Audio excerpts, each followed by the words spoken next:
राम राम जी। 25 फरवरी को एक घटना घटी रामपुर में। उसमें हुआ क्या, उसमें ये हुआ, एक कार में एक महिला पुलिसकर्मी थी। वो छुट्टी पर आई हुई थी। एक महिला पुलिस और 3 साल का उसका बेटा कार में जिंदा जल गए। और जब कार में जिंदा जल गए तो पुलिस ने एक एक्सीडेंट, क्योंकि जो बताया उसके पति ने कि एक्सीडेंट हो गया, एक डंपर से कार टकराई और सीएनजी की गाड़ी थी तो उसमें आग लग गई, तो जिससे क्या हुआ, तो दोनों जिंदा वहीं पे मर गए। माँ की जो महिला पुलिसकर्मी थी उसकी स्थिति कुछ वहाँ मृत्यु नहीं हुई थी इसके वहाँ पर, तो उसने अस्पताल जाते समय दम तोड़ दिया। अब इसके बाद क्या होता है, बहुत ही हृदय विदारक घटना है। एक 3 साल का बच्चा, सुनो हुआ क्या, जब महिला को लेके जा रहे थे तो उसके बाद महिला का जब पोस्टमार्टम हुआ, ऐसे जो भी घटनाएं होती हैं उनमें अधिकतर अगर परिवारजन मना करें 1% नहीं होता है, वरना पोस्टमार्टम कराया जाता है। तो उसमें क्या, जब उसका पोस्टमार्टम कराया गया तो उस महिला के सिर पर चोट आई, वहीं से केस घूमा। अब इसमें शुरू से चलते हैं। महिला की ड्यूटी लगी है श्रावस्ती में, एक महिला सिपाही है, वो छुट्टी आती है और जो दान सिंह है उसका पति, वो रामपुर का रहने वाला है। वो दोनों वृंदावन और इधर बरसाना वगैरह घूम के आए। उसके बाद उन्होंने प्लान किया, कई दिन की छुट्टी, उसके बाद उन्होंने प्लान किया चलो नैनीताल चलते हैं। नैनीताल गए घूमने। कौन कौन थे, दान सिंह और दान सिंह का भाई रवि और उसकी दान सिंह की पत्नी और 3 साल का बेटा। उसके बाद क्या होता है, जब वहां से आ रहे थे तो एक डंपर में कार टकराई। डंपर में क्या हुआ, कार टकराई और उसमें आग लग गई और रवि ने और दान सिंह ने जैसे तैसे करके जान बचाई। ये बाद में जब घटना घटी तो उसके बाद किसी ने बताया, दान सिंह ने और दान सिंह के भाई ने।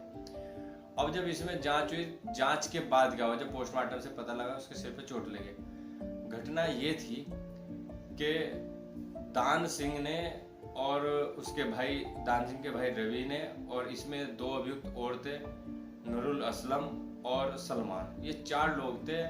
तो दान सिंह ने जो प्लानिंग योजना बनाई थी वो ये बनाई थी कि जो उसकी पत्नी है उसके करोड़ों रुपए का जो विभाग से मिलेगा, जो विभाग से उसको एक तरीके से मुआवजा मिलता है, वो जो मिलेगा वो उसको मिल जाएगा करोड़ों रुपया। और विभाग से बहुत सारी चीजें मिलती हैं, नौकरी भी मिल जाएगी आश्रित में। तो उसने एक प्लानिंग बनाई, एक योजना बनाई और उसमें अपने 3 साल के बेटे को, उसको भी कार में जिंदा जला दिया। जब ये नैनीताल से चले वापस, जब घूम के आ रहे थे, तो इन्होंने बीच में कहीं पर उसको नशे की गोलियां दोनों को दे दी। उसके बाद जब कार को हल्का इसने डंपर में टकराई और डंपर में टकराने से कार थोड़ी क्षतिग्रस्त हो गई, इसने दिखाया कि एक्सीडेंट, जिससे एक्सीडेंट लगे। उसके बाद क्या होता है, दोनों निकल गए और कार में पेट्रोल डाल के उसको जला दिया। उसमें 3 साल का एक मासूम बच्चा, उसको इतनी भी लाज नहीं आई उस हैवान को कि 3 साल का बच्चा, अगर कोई बच्चा रो भी रहा हो ना, और हम लोग अगर जैसे जा रहे हैं, आम तौर पर बता रहा हूँ, और कोई बच्चा 2 या 3 साल का, 4-5 साल का भी अगर रो रहा हो सड़क में और उसके आसपास कोई ना हो, तो इतनी दया आ जाती है कि यार बच्चा किसका है, आवाज लगाता है किसका बच्चा रो रहा भाई इसको दो। या अगर कोई आसपास नहीं तो उसको गोद उठा लेते, बच्चा क्या हुआ। और उस हैवान ने अपने बेटे को 3 साल के, उसको नींद की गोली दी और उसको जिंदा जला दिया कार में। वो उसकी मृत्यु तभी हो गई थी। उसके बाद उसकी पत्नी की जो स्थिति थी वो तब तक मृत्यु नहीं हुई थी उसकी, तो उसको दूसरी कार में लेकर जाने लगे। उनको ऐसा लगा कि मृत्यु हो गई। दोनों ने ये दिखाया कि हम बाल बचे और निकल गए कार से, दान सिंह और दान सिंह के भाई ने। उसके बाद जब उसको ले जाने लगे तो दान सिंह को लगाया तो बच गई, और बच जाएगी तो फिर समस्या हो जाएगी। तो उसने हथौड़ा मारा, हथौड़ा उसके सिर में, उससे उसकी फिर मृत्यु हो गई। उसके बाद जब फिर पोस्टमार्टम हुआ तब जाकर ये केस खुला। फिर मैंने रामपुर में ही अपने एक साथी के पास कॉल किया। मैंने कहा यार ये 25 फरवरी की घटना थी और ये 7 अप्रैल को इसका जो पता लगा। अब इसके बाद जब इसमें मैंने अपने एक साथी से पता किया तो उसने बताया कि सर इसमें ये था कि इसकी एक और पत्नी, ये इसका दान सिंह का दूसरा वाला, एक और पत्नी थी पहले, उसका भी शायद इंश्योरेंस वगैरह जो भी कुछ था, उसकी भी मृत्यु एक्सीडेंट में, तो अब उसकी भी फाइल खुल रही है। ये इसकी दूसरी पत्नी थी।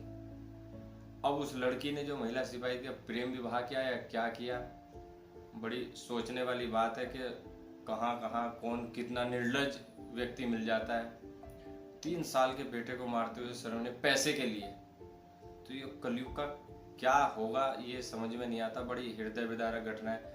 और अभी आपने एक और सुना, अंबेडकर नगर में एक आमिर पास में पड़ोस का रहने वाला, उसका कोई परिवार का होगा शायद, वो व्यक्ति विदेश में नौकरी करने गया हुआ है। उसकी पत्नी यहाँ पर रहती है, 4 बच्चे उसके पत्नी के, जो विदेश गया व्यक्ति उसकी, और पत्नी जो यहाँ पर रह रही है उनके 4 बच्चे हैं। आमिर का उस महिला के साथ अवैध संबंध स्थापित हो गए। वहां से क्या हुआ, उसके बाद एक दिन ऐसा हुआ कि वो 2-3 साल से आया नहीं था, जो विदेश में रह रहा था वो 2-3 साल से आया नहीं था, और उसने वहीं पर किसी पाकिस्तानी मूल की, ऐसा सुनने में आया पाकिस्तानी मूल की कोई महिला थी, उसके साथ उसने वहां पर विवाह कर लिया। अब क्या होता है, एक दिन ऐसा होता है कि जो आमिर था ये उससे विवाह करना चाह रहा था उस महिला से, और एक दिन ऐसा होता है कि 4 बच्चे मृत मिलते हैं सुबह को जब देखा, और वो महिला वहां से गायब मिलती है। तो सबको ये लगा कि वो महिला अपने बच्चों को मार के भाग गई। अभी 2-3 दिन पहले केस खुला है। उसमें हुआ क्या था, पता लगा कि 1-2 दिन बाद उस महिला की भी डेड बॉडी कुछ दूर जाके मृत शरीर उसका मिला। फिर उसके बाद काफ़ी डिटेल में जब जांच हुई तो उसके बाद पता लगा कि आमिर निकला कातिल। 5 लोगों की मृत्यु, 5 व्यक्तियों को मारने वाला कौन, आमिर। उससे विवाह करना चाह रहा था, एक वो विदेश में बैठा है। तो ये समाज जा किशोर रहा है। ये प्रतिदिन एक दो कम से कम 1-2 समाचार आता रहता है, सब पर तो बात भी नहीं की जाती। तो ये पता नहीं समाज जा किशोर रहा है। कोई इस चीज को सब देख रहे हैं, फिर भी उसके बाद कोई सुधार नहीं आ रहा। थोड़ा सोचिए, विचार कीजिए। राम राम जी।